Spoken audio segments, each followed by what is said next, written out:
জিলাপির আশায় একটা দিন আপনি শবে মেরাজ পালন করতে গেলেন, শবে মেরাজের নামে সিয়াম পালন করেন, রাত্রি জাগরণ করেন, মিলাদ মাহফিলের আয়োজন করেন।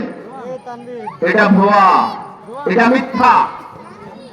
আপনারা ইতিহাস জানেন, দেখেন রাসূল সাল্লাল্লাহু আলাইহি ওয়াসাল্লাম মেরাজ গিয়েছিলেন, এটা 100% সত্য, কিন্তু সেই তারিখের সাথে আমাদের কোনো সম্পর্ক নাই। কখন গিয়েছিলেন সেটা রাসূল সাল্লামের বিষয়, আমাদের ইবাদতের বিষয় নয়। ওই দিন নির্ধারণ করে মাত্র একটা দিন সিয়াম পালন করা, আবার একটা দিনের রাতে সেই দিন রাত্রি জাগরণ করা, মিলাদ মাহফিলের আয়োজন করা, এটা জাস্ট জিলাপি খাওয়া ছাড়া আর কিছু না।